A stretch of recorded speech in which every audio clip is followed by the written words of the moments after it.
Hello, everybody. Thanks for joining me today. This is Trucking Monday number 58, the week of July 18th through the 22nd. Appreciate you joining me here today. If you're new here, this is we just take it one day a week off from trucking and talk about something else. And one of the things I like to talk about is money, finance, personal investing, blah blah blah, side income, stuff like that. Not financial advice, just sharing my personal journey in hopes to inspire somebody to take charge of their future. Might not be for everybody, but I kind of feel like if I can help one person change their future, it was all worth it. So let's get started. A wise investor once said that you'll never be wealthy until you learn to make money while you sleep. That's been attributed to a lot of different people. I don't know. A lot of people say Warren Buffett said it doesn't really matter. It was pretty smart. So it got me thinking, hey, what kind of things can we do to earn money while we sleep? So you might be sitting in that dock at the grocery warehouse getting unloaded for 8 hours, and you just kick back and say, yeah, you take your time, boys. I'm going to take a nap here, and got some other money rolling in. So I'm not too concerned about it. Kind of changes your perspective on things when you don't have to rely on one source of income. It really does. It changes your mindset a little bit. No matter how small. I mean, $50 is $50. $50 ain't what it used to be, like a couple years ago, but hey, it's a good feeling. Anyway, one of my favorite things here is passive investment income, right? And we have a dividend portfolio. Not much happened this week. Cisco paid out, the food service company, not the tech company. We're talking about ticker symbol SYY, and that's it. That's all who paid this week. I only made one new purchase, and that was today. I picked up some more Verizon today. It was on what I like to call like a flash crash, right? It was down 8% in one day on some bad earnings news.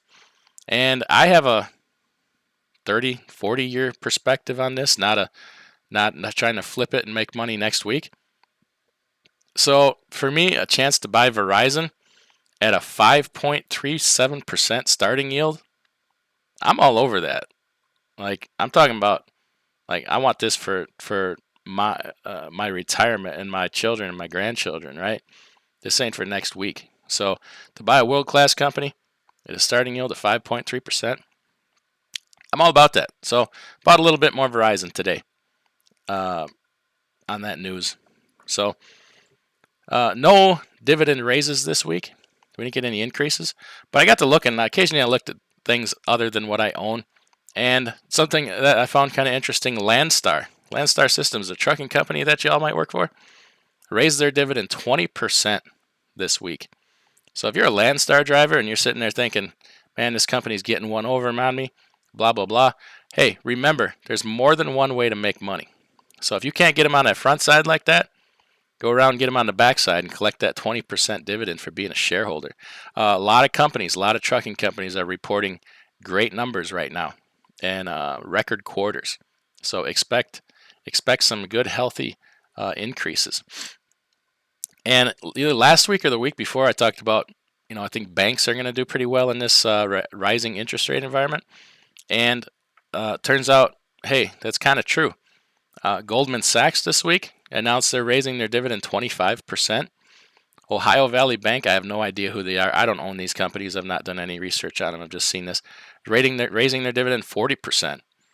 Salisbury Bank Corp, raising theirs 100%. They're doubling it, they announced this week.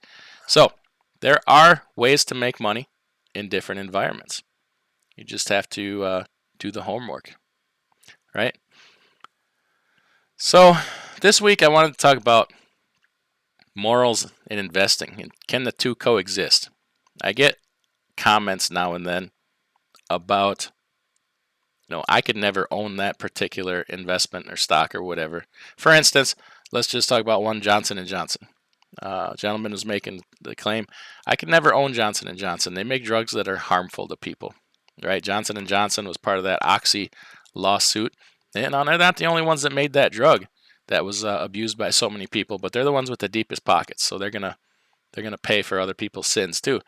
Now, I'm not saying they're guiltless in this, but there's more to it. I mean, Johnson & Johnson doesn't stand on the corner and hand out oxys to people, right? There's a middleman there called the doctor that is supposed to use judgment on who to give this stuff and who to not give it to.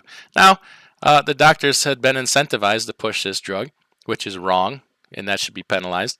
But the doctors are supposed to also have the moral standing enough to say, no, that's not. We're not going to push this drug to be distributed for abuse. But all that aside, so it got me thinking. I'm like, hey, does this person have a point? But incidentally, I'm not here to tell you where your morals should lie, as nobody will tell me where mine are. They're probably very, very different. Everybody has their own line in the sand that they're willing to say, okay, I participate in this and I don't participate in that. Great part about America, we can all have differing opinions on that, right? I'm just here to say, these things can coexist. So we got to looking more into Johnson & Johnson. I've owned this company for a very long time. And kind of, the good over here, the bad over here. Johnson & Johnson, in my opinion, does far more good than they do bad. I mean, they save tens of thousands of lives every year. They make they make things you use all the time, Tylenol, Band-Aids, blah, blah, blah. But medical devices, I mean, if you're going into surgery or having some kind of procedure done, you go in and your leg is shattered into 17 different pieces. Johnson & Johnson is going to be a part of stitching you back up and putting you back together, right? If you need a stent in your heart because you're all clogged up or having some kind of aneurysm or you name it. They make a lot of life-saving devices, and to me, that's more good than bad. So I'm okay with that, right? Now some people must say no, one sin, one misstep, and you're out of here, and that's okay.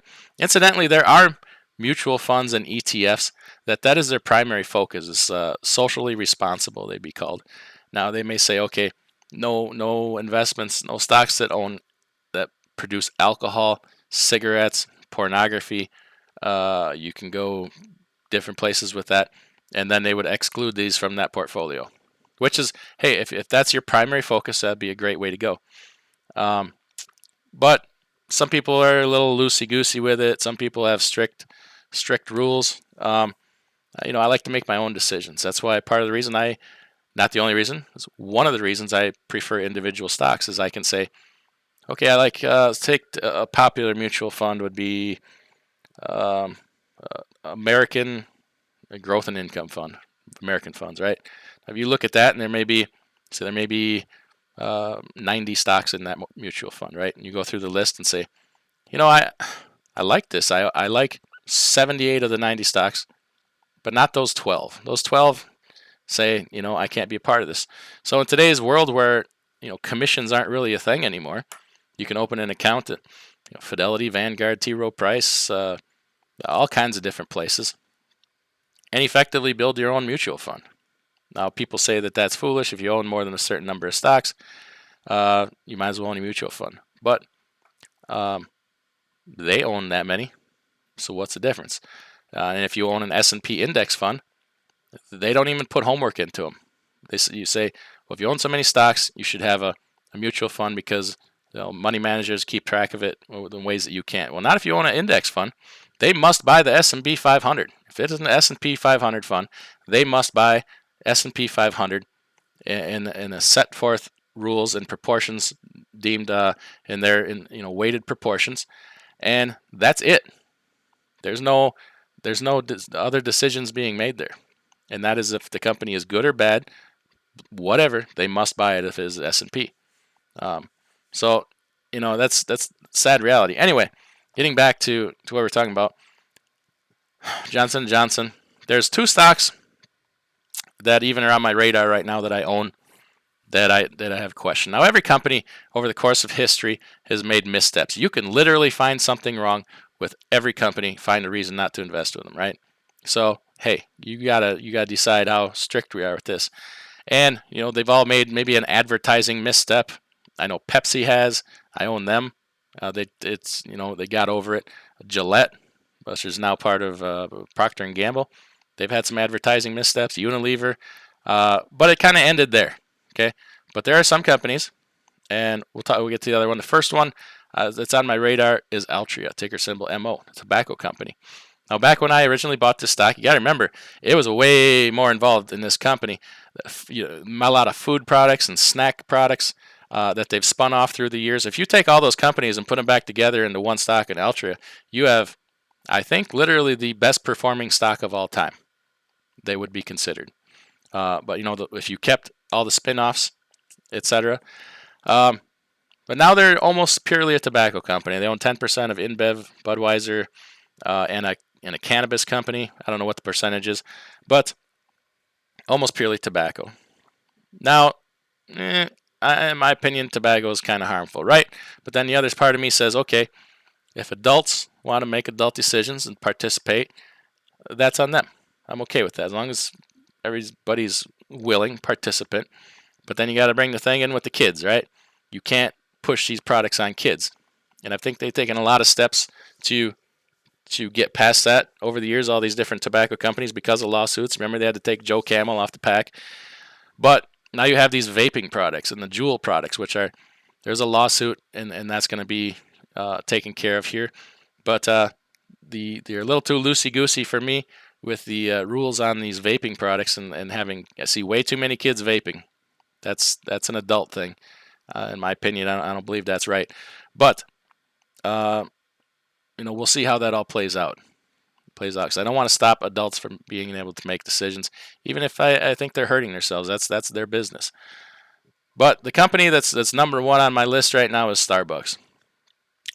This has become, and this is a hard decision because Altria and Starbucks are probably two of the companies that will perform best in my portfolio over the next 5, 10, 20 years.